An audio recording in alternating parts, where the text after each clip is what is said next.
Oh, right, okay then. What else shall we talk about? Politics? How about the nature of tedium? The nature of... Oh, right, am I boring you? No? I'm ever so sorry. No. You're trying a bit too hard. It's all right, I do that sometimes. Oh, well, that's quite all right. I mean, I do try hard at times. Yeah. Yeah. Well, just What should we talk about? Just drop down into third gear here. Uh-huh. Yeah. Mm-hmm. I don't know. All Are you right. happy? Am I happy? Are you content with your lot? Yeah, I suppose so, except for this Prime Minister. It's, this Tony Blair's just driving me up the wall. All this money he's wasting on the dome, the fuel crisis.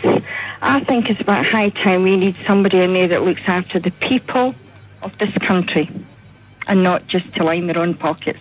How old are you? Well, does that make a difference? Just trying to introduce some humanity into it. These are non-conversations here, Amy, and this is Talksport. These are non-conversations, my pet. Right, so you want to talk about sport? No. What do you want to talk about? Obviously, I must be boring the country to bits. Yeah, you are. Do you want me to get off? The problem is that you're saying the things that you think you ought to say on a phone-in programme. Right, okay then. I just thought I'd like to phone up the radio and just say hello. Yeah, that's about the size of it. But what you've fallen into the trap of doing is a bit like when you sit an exam and you try to anticipate what it is you think the examiner is hoping that you're right. Oh, I'm ever so sorry. And you shouldn't do that. What you should do is write what the hell you believe. And when you're talking to people, you should say what the hell you believe, provided it doesn't hurt them. Okay. Provided it's what you really believe. And that stuff about Tony Blair and Manchester United, I mean, it was cobblers, wasn't it? I suppose so. Yeah. How's your mum? My mum's fine. She's a wee bit ill at the moment. What's that with? Well, I'm not too sure, actually. We were out tonight at my sister's and she gave us a brilliant meal. And I don't know if it's a drink or if it's a food or whatever, but she's not very well at the moment. Well, when you say not very well? Well, I don't like to say over the radio.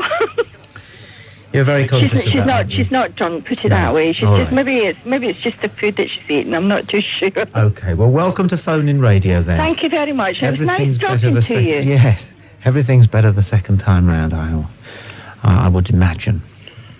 Let's go to line 1 and see who's cooking there. Line 1, you're live on Talksport. Who have we here? Oh, hello there, it's James. I'm from Cambridge. I have an important announcement for all lovers of classical music.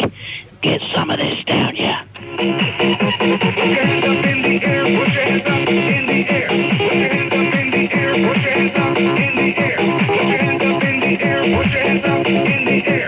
Put your hands up in the air, put your hands up in the air. Put your hands up in the air, put your hands up in the air. Put your hands up in the air, put your hands up in the air. Put your hands up in the air.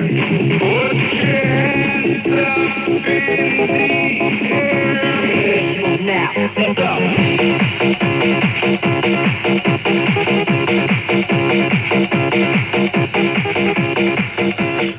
I think that's going to carry on for the full 3 minutes if we'd let it, but we wouldn't, would we? Thank you. Oh, my God. Oh, my God, yes, he's right. Line 2, you're live on Talksport. Who's this? Oh, shit. Oh, excuse me. I have to turn my radio down. Hold on. Sure.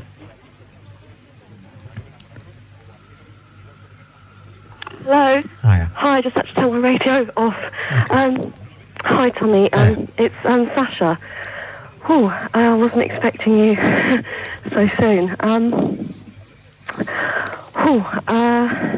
I've been wanting to call you for a few weeks, but I never summoned up the courage to do so. And because some of the conversations I listened to, the first time I heard you, you were saying how we're all alone and how life was painful, and that meant a lot to me, because I've been having a difficult time over the last few months, and I tuned into you, and it sounded really good.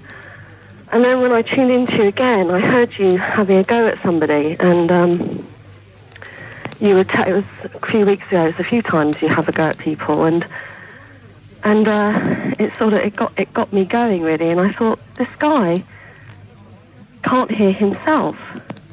because you were telling someone that this is, I think last week, you were saying that he had really bad parents and he was abusive and he's ashamed of himself and he criticises people. But the way you were saying it, you were like reenacting his parents, and it just sounded, because sometimes you come across so compassionate and nice and sweet, and you say how you want to be, you talk about your love of humanity, and then you can be really, you can put people down really nastily, and it's just, I just think it's just really painful and sad. And what are the problems you've been having? I don't want to go into them on the air. What did you mention them for then? Because I've listened to you and I identified with you, and I have a poem. Well, because I like a lot of what you say. Are they relationship problems? It's family problems. I'm in therapy. I'm doing a lot of therapy. Yeah. So, what sort of therapy? Psychotherapy. Okay. What sort of sessions are you having? What do you mean? Well, is it talking or is it? Yeah, free association. Oh, right. Okay. Basically, whatever I bring to the table. Right. Is it a psychologist or a psychiatrist you're seeing? She's a therapist. She's a therapist? Yeah. A psychologist? No, she's a psychotherapist. Yeah. I don't call that psychologist. I just call it psychotherapist. Okay, well, I'm only interested in whether you're having analysis or whether you're having one of the quicker fixes, which you are, I guess. What do you mean? What's the difference between? Well, analysis takes years. Well, that's what I'm in, because that's what she says, it's going to take years. Yes, but it's probably not analysis because that's a specific... She's a psychoanalytic psychotherapist. Right. And it's person-centred. Okay. Are you enjoying it? No. No, not at all. It's very heavy, very painful. It can be very enjoyable. Yes, you're right. Yes, it's challenging, and it's... What sort of stuff is coming out? Oh, it's really heavy. It's abuse. I was abused as a child by my parents. Okay. And so when you hear other people talking about in a volatile way, when you hear other people talking about other people's relationships with their parents, it sets off a whole unsynchronized set of chords for you. Possibly. Yeah. Possibly. It's just sure. It's just because, you know, you say you love having an argument, don't you? I can't recall actually saying it, but if it isn't self-evident, I don't know what is.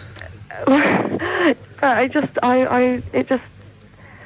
think, well, my therapist says to me, I like having an argument. I like to be argumentative, and that's because of my childhood, and it's the way that I learnt to relate to people was through being argumentative, and I just wondered if it was possibly the same for you. Well, there are lots of things here. Have you met your therapist socially down the pub? No. No. No. Your therapist is at work? Yes. Okay. I'm at work as well. Right. When you listen to me. Yes. When you go and see a play. Yes. Or watch a movie. Yes. I mean, is Tom Cruise really a fighter pilot? No. No. No. He's at work, isn't he? Yeah. Yeah. Okay. You sound very different on the telephone than you do on the radio. Whatever. If you're at work with yourself, then I'm at work with you on that whilst I'm talking to you. So you'd be very different if I met you outside of your work, would you? I would be appropriate. Right. Because you do say some really lovely stuff, but you do say some talk about being compassionate and meaningful and very deep. and then sometimes you kill it by being really horrible to people. Thank you. You're very kind. I wasn't, well, I'd like to read you a poem. No, thanks. Oh. Don't do poems. Can I do it for myself then? No, you can do it when you're off the air, yes, but if I let you read a poem, then Agnes will ring up with one about her cat, and if I tell her she can't read it, then she'll say, but you let that other girl, just because she's in therapy. Yeah, but no, it's not for that reason at all, because you said that it's of everyone's... No, I've just explained to you why you're not going to read a poem, and you didn't hear it. Listen to what did I say? Said. What did I say? You said that if I read it, then Agnes would ring up and ask to read her poem because you let the girl in therapy read it. Yes, and that's the reason why you're not going to read your poem. Okay, but it didn't relate to what you said, appeared to be your interpretation of what you just heard. There was about 3 years of daylight between the two. You can understand why I can't do that. I don't want your poem because... Actually, I don't like poems. They're a very poor way of expressing yourself. Oh, I thought you might like this one, that's all. Not a chance. Well, you don't know it though, do you? You don't know until you try. Is it a poem? It's by Ernest Becker. Oh, it's somebody else's poem? Oh, it's not mine, yeah. Even worse. Why? What? What, because poems... Why? Poems don't work if you can only hear the words. You have to see the words for poems to be appreciated in their full. I don't believe in poetry as something that you read out loud. I believe in poetry as something that you look at. Words have a visual impact which can transcend their pure audio impact. When you see some words written down, they have their full meaning. I see. Yeah. Unless you're... a bit too intellectual for me. Probably.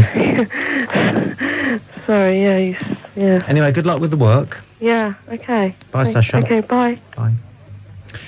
08700 40 50 60 is the number. Ash has brought the coffee. We've missed you. You've been busy. Yeah, I've been busy, man. You've been fixing stuff out there. Yeah, but it's broke, isn't it? It's broke. It's broke, isn't it? It's broke. Who's there? Line 3, you're live on Talksport. Hello, it's Liz here for Scotland. I just thought I'd give you a wee phone tonight, wee man. Do you realise that we've been the City of Culture 2 years in the trot, and we've also been noted for city architecture?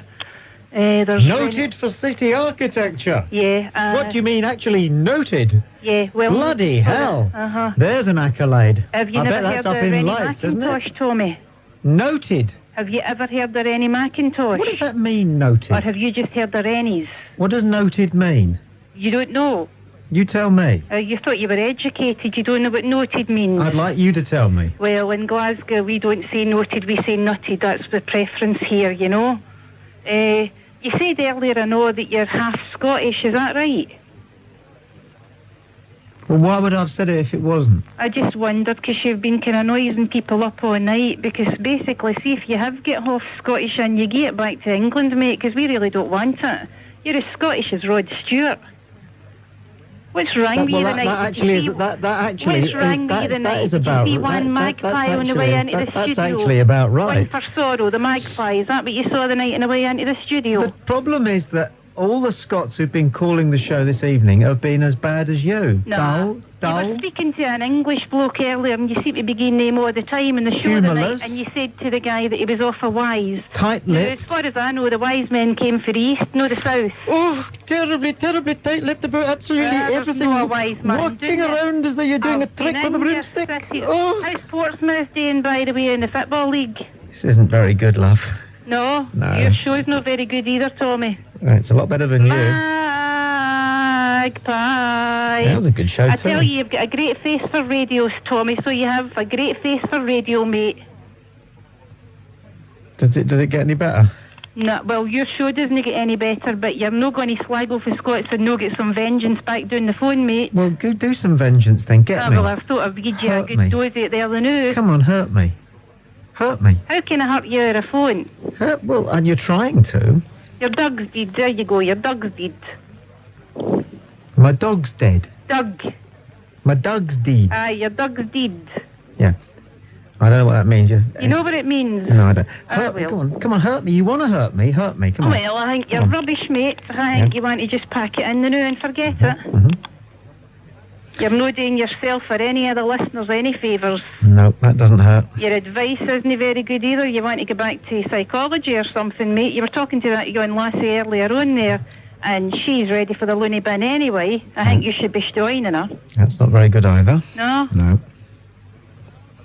You're not very good at being insulting. You're not very good, actually, when people are asking you questions. I know you're very evasive, I've noticed. During the night there, they've been asking you questions and you always change the subject. You get some psychological problems yourself you want to discuss with maybe the listeners. No, that doesn't work either. That's not very good. No. It's just a pity that you work really into it, mate. Can you not do any better than this? I'd love if you could insult me, because then I'd have something to work with, but this is just poor. It's just poor, is it? Yeah. Aye, well, there you go. But as I say, you've got a great face for radio, so keep doing your job, mate, and don't give up your daytime job, for God's sake. Dear me, this is very cliched, isn't it? Have you got anything of your own? Aye, I have, actually, Go on, then. aye. Off you go.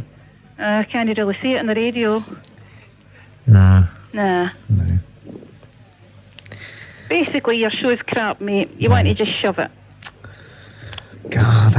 And you must feel very, very strong because you've got a button there you can cut people off at will. Must be a great sense of strength to you and power.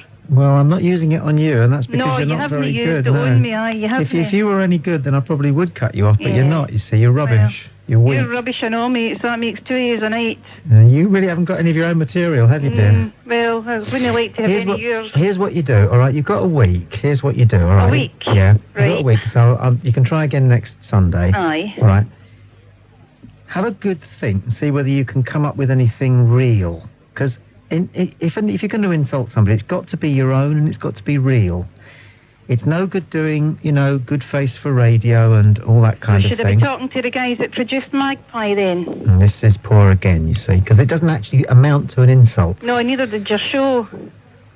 Pardon? Neither did your show amount too much. And the other thing is saying something that shows that you haven't been listening. Again, that doesn't work. The great art of insulting is if you listen to what the other person says and then come back Well, maybe with... you should practice that, mate, because you've no listened to nobody the night. Pardon? You've no listened to a soul the night. To myself? A soul, a soul. person. A soul. Aye. I mean, we're only a couple of 100 miles up the road, mate, and you can't even understand what I'm talking to you about. No, that's true.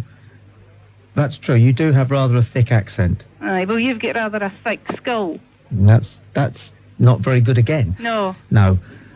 Like I said, it is unfortunate for the Scots because there are... We're no Scots, we're Scottish. There are humorous Scottish people. Oh, aye, there are, and there are generous Scottish people. You're not one of them. I know, you don't know me. You don't know me for Adam. Yes, I do. I know you from what I've heard so far, and you're another tight-assed Scot.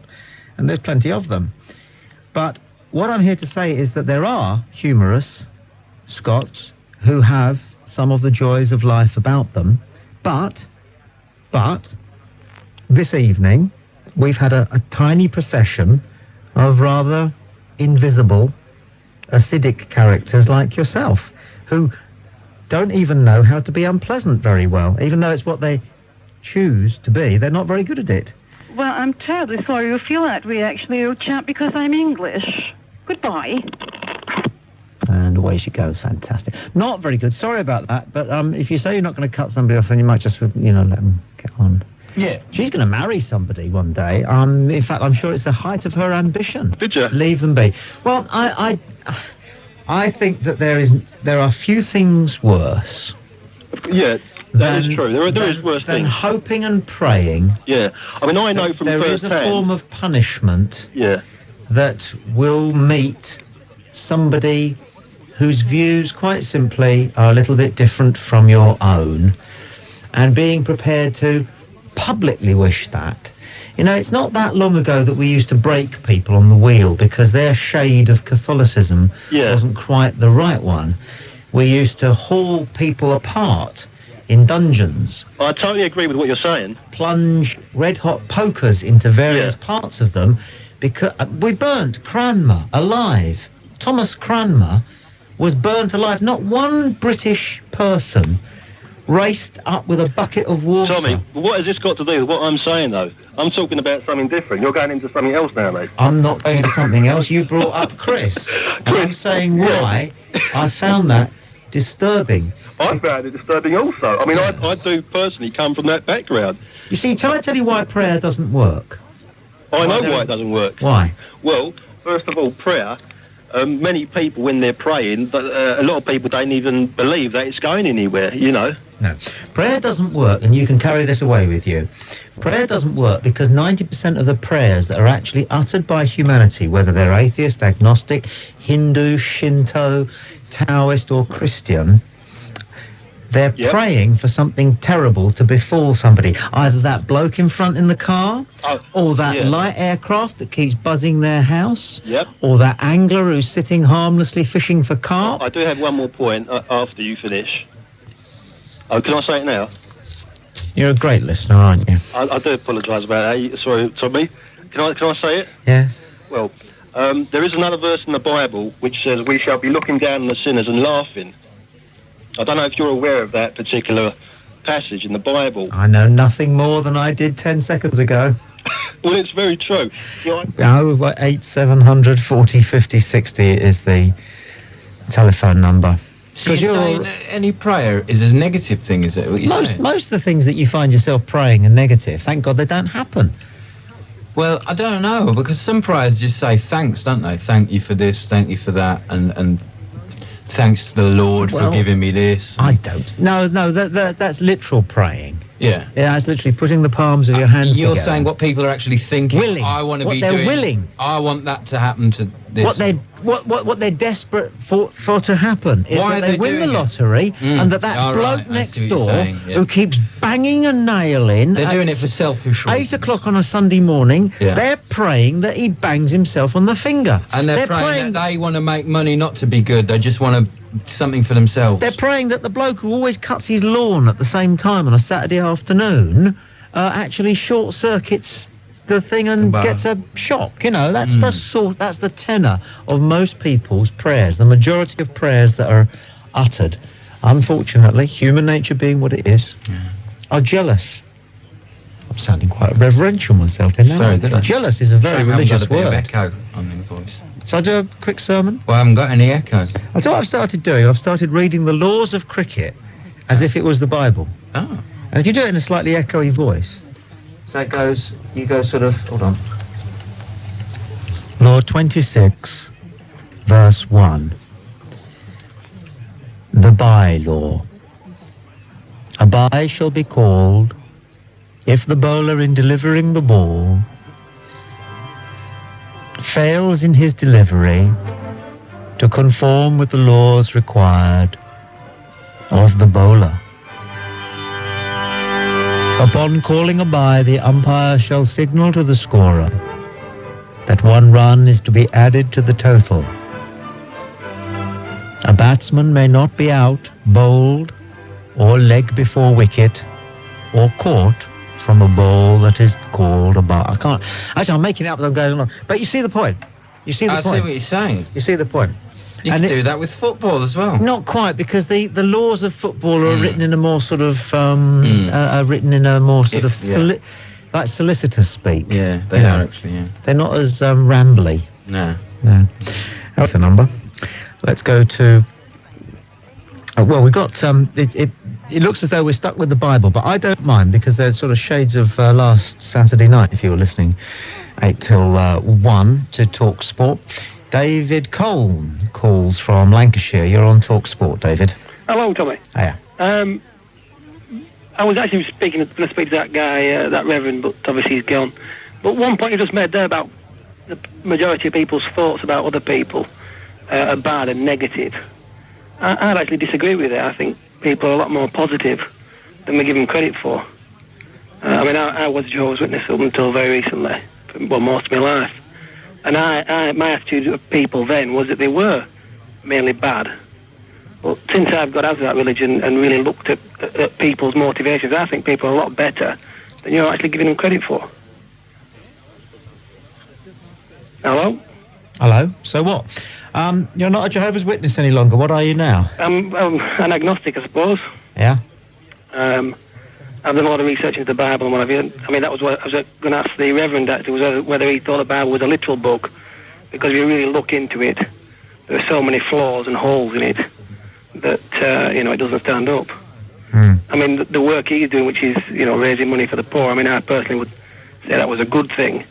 Really? But Jesus Christ said, when Mary Magdalene broke the oil and washed his feet, and that oil would have cost about a year's wages, he told his disciples that when they were in uproar, said, well, why couldn't we have sold that oil and given the money to the poor? Jesus said, we'll always have the poor with you. Doesn't matter. So his attitude towards the poor at that time... Why did you stop being a man of God? Because I was brought up as a Jehovah's Witness, and I had 2 young children of my own, and thought, well, if I'm going to, teach them, that this is fact, I felt I had to look into it more deeply, perhaps, than I had. And I went onto the internet and 1 or 2 other things and really looked into the original translation of the Bible, and it just doesn't hold water, unfortunately. In what way? Any number of ways. Give me one. Well, if you look back into the account of Genesis, if you go back to the original translation, there's actually 2 gods. It's actually 2 accounts squeezed into one. When you read the first part of Genesis, which speaks about the creation, etc., it's the El God, who's always spoken about in a loving way, and it's someone that's always giving things to people. And why is that any more a load of tosh than anything else you could find in the Old Testament then? Why did you need to find these little new knickknacks? Well, whereas previously you had believed that Adam gave up a rib and he held his rib up in the air and a woman appeared and they had a bit of a fight over an apple, and a serpent came up, a snake came up, and something happened. And it was a serpent. And that all made sense to you, David. That was fine, that washed, that's exactly what happened. Just as if you'd read it in the paper. A man was there and he saw it and he wrote it down, and so. But then later on you went back and you thought, hang on, there's this bit I haven't read here about 2 different gods. Well, no, it's the whole account. The modern translations of the Bible. Ridiculous. No, the modern translations of the Bible. You suddenly found some bits that were ridiculous. No, not just some bits. A whole... that you hadn't heard of before. No. And the bits that you'd heard of, they weren't ridiculous. No. No. Well, no, if somebody... You see, I believe that the prophecies and etc. that the Bible gave sufficient evidence for the other parts that, as you say, I mean, looking now, sound ludicrous. But if you were seeing evidence of events being foretold that couldn't possibly be being foretold by a man, and you believe that it's accurate, then you're not. If you feel that there's an authority there, which is greater than any other authority you can see on earth, you're going to overlook. Well, let's see what Mark has to say about what you've been saying, David. So stay with us. Mark in Hemel Hempstead. Hello, Tom. Hello there. You've got David listening to what you've got to say, but you presumably have been hearing him. Oh, I have, yeah. And how he went with the Bible for about 35 years. Can I just... Sorry, and then read it and found some new bits which he realised were ridiculous. It sounds very much as though he did go back about 10 years later to read it, yeah. These people worry me. I'm sorry, David, no offence, but the man who was on the radio before, he worried me, and you worry me. Go on, why do I worry you? Because you worry me, because you sort of people try to inflict your prayer upon other people. I mean, other people don't want to hear this. Can I just say something? I'm not trying to inflict anything on anybody. If Mr. Chalk is listening, if he's still listening, don't worry, Tom, I'm not going to swear anything. I'd like to see him in 10 years' time on his show, his ministerial TV show, and his smiling white teeth and his pink Cadillac. Okay, because that's what it meant to me. You know, it sounded like a money-making scheme to me. He's another... Look, the Church of England, so I'll tell you something, the place that I work at now, right? They bought this place where I work at now for £75 million. Don't tell me the church needs to run a charity. No, I'd agree with you. The church has got more wealth than anybody can dream of. Yeah, I wasn't saying... What I said was that raising money for the poor is beneficial. Hold on, fellas. Look... I mean, I've just been sitting next to the guy. When you say the church, you're doing this thing about there being a them. You know, I hear this on phone-in far too much. People going, well, they should do something about it. And you say, who? Them, they say. Like this idea that there is a big brother, that there is a World Bank, that there is some kind of enormous organisation where all these guys sit shoulder to shoulder and they've got something going for them, and they're excluding you. Well, it isn't like that. No, I didn't mean that. Politicians aren't like that. They're vulnerable people. Yeah. They're frightened just the They're same doing a very difficult job. as the rest of us. And there is no the church. There's lots of little people running lots of little splinter groups. One of them makes up the Church of England, whatever that is, and another one makes up the baptismal conventionally doodahs, and then you've got your Muslims, you know. But what I know, right, is this.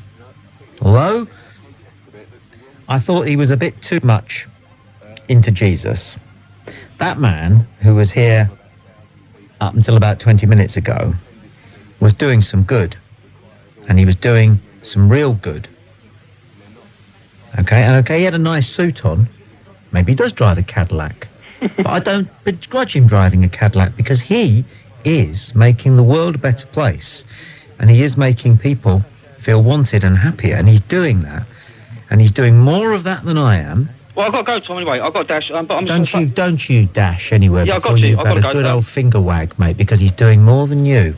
I know. I do appreciate what you're saying. It's a good comment, but I've got to go. What are you doing? What am I doing? I'll tell you what I'd like to do. Something that you did was No, sensible. what are you doing? Well, right now, I'm working. No, you know what I mean. What am I doing about what? About what matters. What I've said. Come on, don't play dumb with me. Can I just ask? No, I'm talking to Mark. I want to talk to Mark. Why I worry him? No, I want to talk to Mark. Come on, Mark, what are you doing? For who and for what?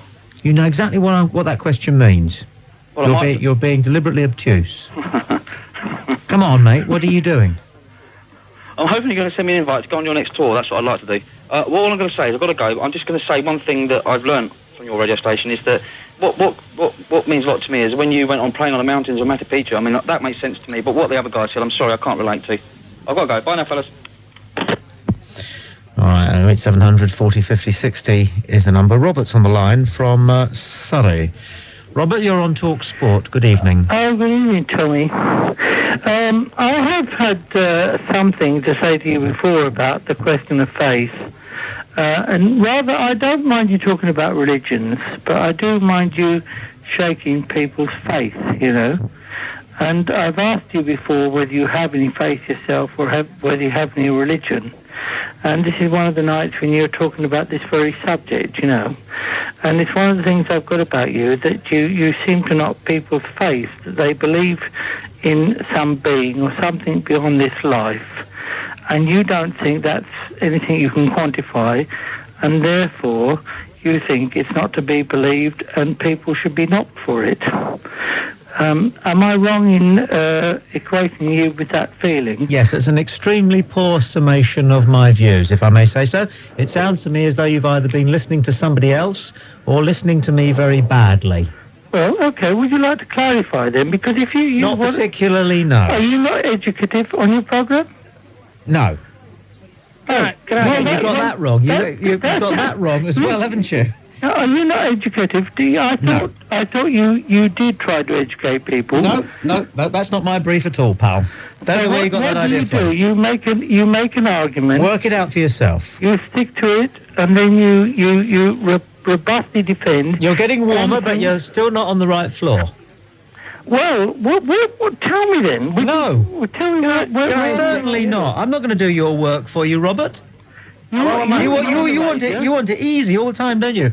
You want a book to tell you exactly how to live your life and what's going to happen afterwards. No, I don't. You don't walk up to a bus conductor and say, "Good afternoon, sir. Tell me, what is it exactly that you do?" You just get on the bus, don't you, and enjoy the ride. Well, same goes here. You're not a bus conductor, are you? Well, you don't know that. Maybe I've just spoken a parable unto you, and in 2,000 years' time, men will be going on television and saying, "And the Lord Tommy said." The Lord Tommy told us, did he not? He said to us on that great night in September in the year of our Tommy O-A-T that he was likened unto a bus driver. And what is it that a bus driver does for us? Does he not gather us together in a community? And does he not take us to a better place, a place to which we all want to go? Yes. So you're mocking God, are you? No, I'm mocking you, you pillar. Last week, it's in the Catholic papers, right? last week the Pope exorcised the devil, right, from a person in the Vatican that went to his weekly audience. No, he didn't. Now, do you No, he didn't. No, you no, don't no. believe in devils? do No, you? I don't believe Really? You your don't believe in evidence. spirit? I don't believe you. There's something about you that makes me think that Am you I don't being cut always off? quite get it right. No, you haven't been cut off. No, but put me to get it right. You're a very clever man, Tommy. Put me to get it right. Pardon? Put me to get it right. No, do your own work. I told you you're lazy. You're on the radio. You do this. You're influencing people. Or No, I'm not. No, let me tell you. Let me tell you one thing for certain, Robert. Okay, and you can go away with this. Put it in your pipe and smoke it. Okay. I will. Yes. I know one thing. There's no one... need to insult me. I don't need that because I haven't started yet, Robert. What I'm here to tell you is that I am not influencing anybody. Quite the opposite. Certainly not you, for example. 08700 40 50 60 is the telephone number. Let's clear the lines and go to Paul, who calls from Manchester. Paul, you're on Talksport. Hello. Hello, Tommy. Nice to start here. It's been waiting a while, relaxing, listening to the children talk, as they say, which is so. Anyway, by the by, it's not religion. It's just a phone call basically to gloat a bit. If you have a chat with Ash will probably know. A few months ago, we called and warned about the asteroid that was coming close, and everybody rang up and laughed and said, what a load of rubbish. And we were absolutely correct. To the week, because we said late August, early September. Don't ask me where we get our information from. Now, who's we, we're all wondering? Well, there's not only me, obviously. Paul. No, otherwise we would be such an inaccuracy, wouldn't it? Who are we?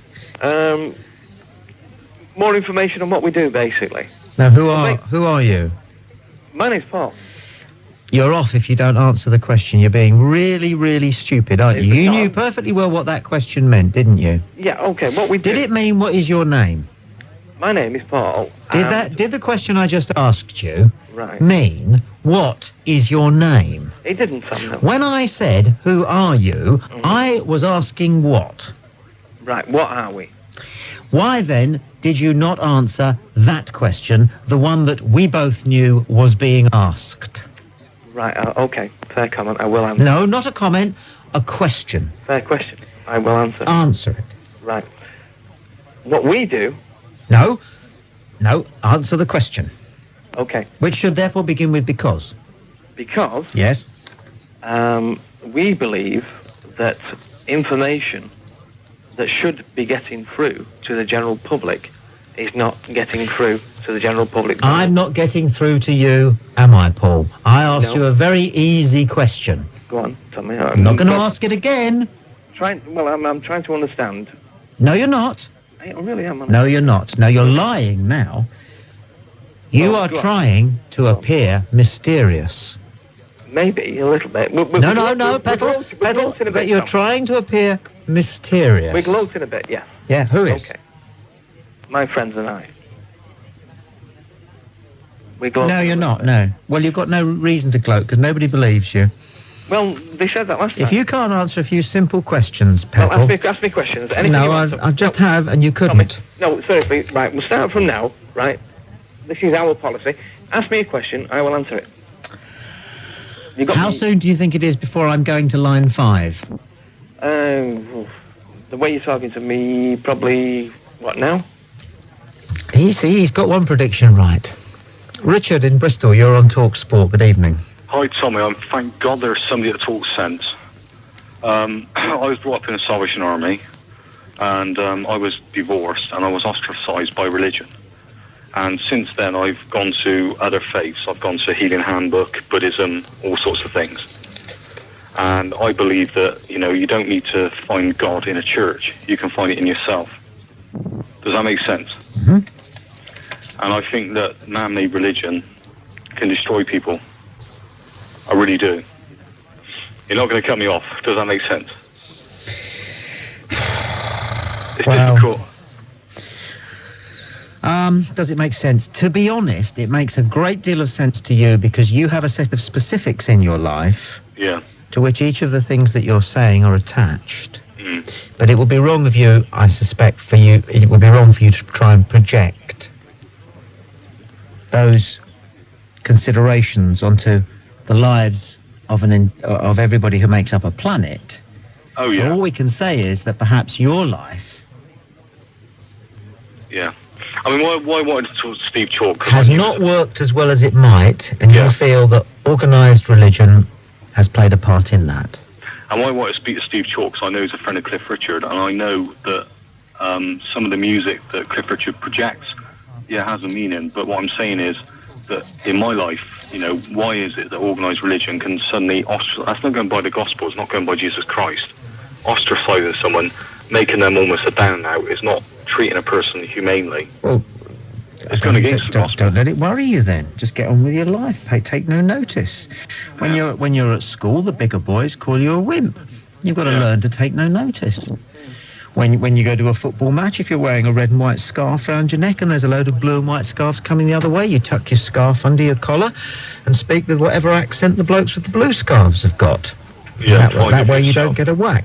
That's the same with the church. Yeah. It's the same with the church. You've got to know how to get round it, how to keep your head down, and how to live with the fact that people are forever trying to make other people a little bit in awe of them.